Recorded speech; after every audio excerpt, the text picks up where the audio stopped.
So, Minister, welcome. Good afternoon. You're our very first ever guest on for the Vanuatu Business Resilience Council. So, thank you for having a chat with us. I know that you're the most requested minister on Facebook for the VBRC to have a chat with. So, thank you very much for having a chat with us. This is going to go up on our on the VBRC. As you know, we're the resilience arm of the Chamber of Commerce, and we've got a fair few followers out there, and they've heard your recent announcements on about the borders reopening, which is just like awesome. Yes. We're all very happy about it, obviously. So, in terms of the tourism economy, how important is that for the government, today's government? How do they value the tourism sector? Well, firstly, Glenn, thank you very much for the opportunity that we have this afternoon. Going straight to the question. Tourism is very, very important. Apparently, not only Vanuatu, not only the Pacific, but every countries in the world that we've had our tourism industry really shaken up, and that doesn't diminish the importance of tourism. It's there, but we were at the point of a very, very, very low point where no more tourists coming in because of the lockdown, and basically that happened for 2 years. And it's a pity that it happened because no more cruise boats were coming in, and no more flights coming in, and of course the impact was immense. So we are delighted to have announced that the borders will be opened on the 1st of July.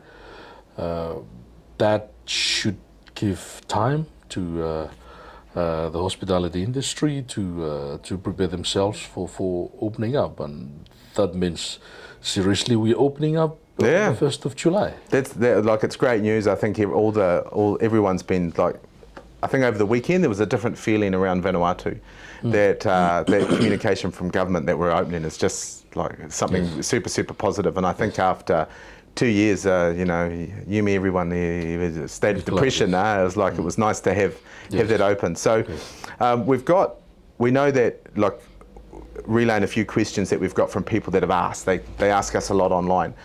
We've got as you know, we've got a shortage of workers in the hospitality sector, and not just hospitality, but tourism in general. The estimates are we've got about 50% shortage of workers that are required, and that's not just us. I think Samoa, Cook Islands had the same issue. Fiji's a little bit larger, so it didn't have the same issue as we do. But what's your message to those that are overseas, all of our citizens that are looking to come back? What's your message to them about? Do you think it's a good thing for them to consider coming back and straight into work and helping out the country? Oh yes, I mean we do realise the importance of tourism, but we also realise the importance of the seasonal work program in Australia and the RSC part of it in New Zealand. Both of them have contributed immensely, especially with the remittances coming from abroad. Oh, it's been huge. It's been a good thing. People going to these two countries. But they've also attracted a lot of skilled people from the industry that have gone to Australia and New Zealand, and we do realise a gap in the skills in the industry at this point in time. So, just to interrupt you on that one, Minister, that was a question that was asked as well. So, say we've seen, like, I know that I've got a business that I know really well. They've lost their front office manager, and they've got a great 3-year contract in Australia working in a tourism property. So we know that there's a specific lack and a gap in some areas, especially like accounting, is a big gap, shortage here. Is the government going to do an all-of-government approach with, say, Honourable DPM and Immigration Department for the businesses that can't source labour locally? Is there going to be a bit of a push so we can remain competitive on a short-term basis to allow non-Vanuatu to fill some of those gaps in a short-term basis, to look at capacity building in these roles? So a good example would be as if a business needed an accountant and there's just none there, and to bring someone in while we upskill ourselves. Is that going to be something that's going to be easier to get? It is a consideration that we are talking about quite seriously, and we've had some discussions on that this week, and I'm sure all of us would be supportive of that. I'd be supportive of that, to fill in the gap temporarily while Well, we in the business sector, we always, like for us, it's always we employ ourselves first. We employ the Vanuatu first. We have to, like, it doesn't make sense a lot of times to try and look overseas. You've got work permits which are expensive, you've got airfares, you've got all those extra things. Where possible, I think it's recognised business always want to employ locally first, but I think the queries that are coming through is if we can't get some of, because we lost a lot of, I think Australia in particular, it was a good program, and I reinforce your view about the seasonal workers going overseas. Australia and New Zealand, RSE and the SWP program, that remittance money has been really valuable to us, but those workers that have still got maybe another year or another 2 years on their contract, I suppose what businesses have been asking, have they got an opportunity if they need to fill those gaps in the meantime, and it won't take, sometimes it can take 8 months, 9 months to fill to get a work permit to fill those gaps. And if we want to remain competitive, I think we're wanting to see from this VP-led government that may be something that would be considered. And what I'm hearing is it may be. Yes, I mean, these kinds of dialogue is very, very important, because we need to be dialoguing with the private sector and groups like yourself to determine the needs of the private sector. And of course, the government is willing to align policies, even on a temporary basis, to try and ensure that we lift the industry to a certain point. But of course, I wanted to encourage the seasonal workers, the people who've gone abroad, to return home. After they finish their contract? After they finish the contract, and I'm pretty sure some of them have already finished. Some of them with skills, with certificates that they've taken from INTV and other places. They could just go back to the industry, and I think as much as possible we should do everything necessary. One thing though, is the discussion I've had with the Minister for Tourism, that the government must now be willing to put budget to support the training of staff now. Government should be able to fully fund the trainings of staff between now and then, depending on how fast the Ministry of Tourism and the private sector, including the Chamber of Commerce, can try and put together something. And we'll try as much as possible to make funds available, so we can have intakes of people to be trained at this point in preparation for the opening up in July. So you're ahead of the time, because that's something that we were going to ask you about. We know that APT specifically have reached out. We've been in discussions with APTC at VBRC and obviously the Chamber about how we can offer some incentives for that. So that's you're well ahead of us on that. I anticipate that it is going to. And I told the Minister for Trade just this week that I anticipate that the government should fund everything, just to ensure that we try and employ those who are out of job at the moment, and those who need skills. Government should try and fund everything using the facilities that we already have. They're world class. I'm prepared as Minister of Finance to make a case, and I think we're already discussing this. A couple of ministers are on board, and this is something that we just need to do. So are you, because we know that this needs to be rapid action, because we've got Samoa, Cook Islands, Nauru, Fiji, all competing for those same key markets.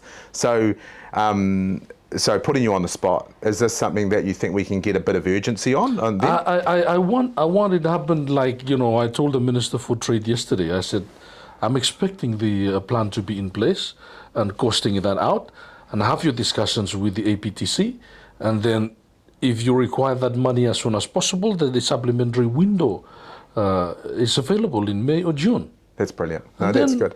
We'll go ahead. So that should be part of the efforts of the government and the private sector collaboratively to work together in ensuring that we meet some demand of the industry. I think that reinforces what the private sector is saying, is that we, every time we employ our people first. That's where it is. And so I think especially in the tourism and the hospitality sector, they've been a shining beacon of upskilling. I know that most of the resorts around Vanuatu have very, very few expatriate workers there. And they might be in roles where they've got undergraduates in Vanuatu learning like at the bigger resorts, they might have a sales manager. Yes. Then where the requirement is for those international resorts to have someone from overseas train someone locally, or general managers. It's hard to try and find people that have had international resort experience, which they require.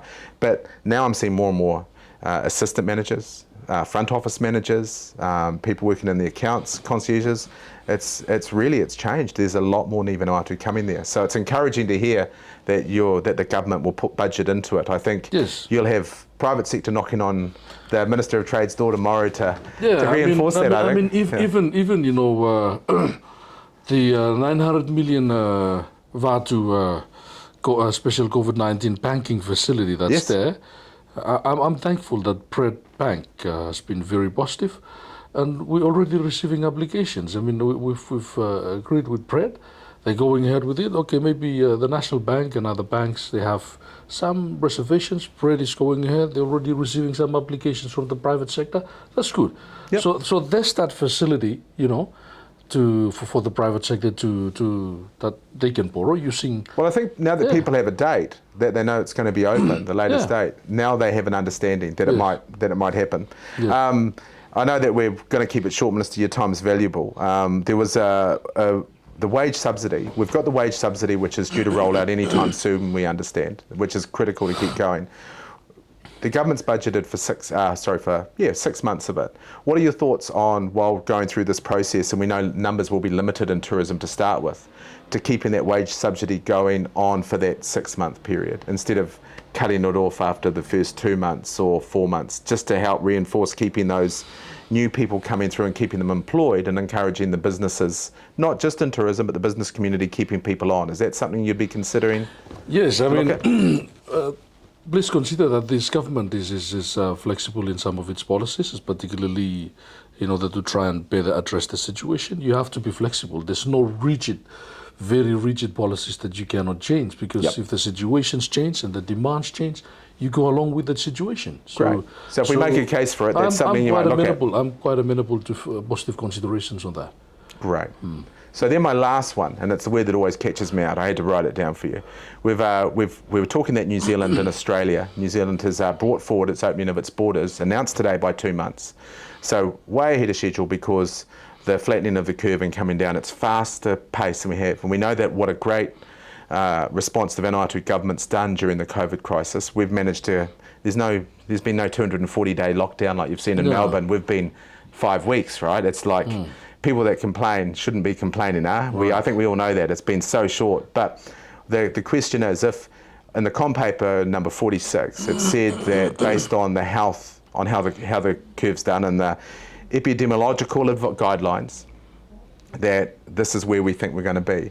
If health come out and say, Minister, we've met the guidelines, government, we've met the guidelines, we've met it early, would the government consider bringing those dates forward if the health department say we're ready to go and ready to open? So if they come back and say, you can start repatriation this weekend, Minister, or next weekend, we've met all guidelines, is that something that this government may consider? Yes, I mean, based on the health guidelines. Any decision of the government has to be information-based. It has to be based on good analysis. And I believe if we reach a point where the curve starts to go down and epidemiological stage, I think it's good.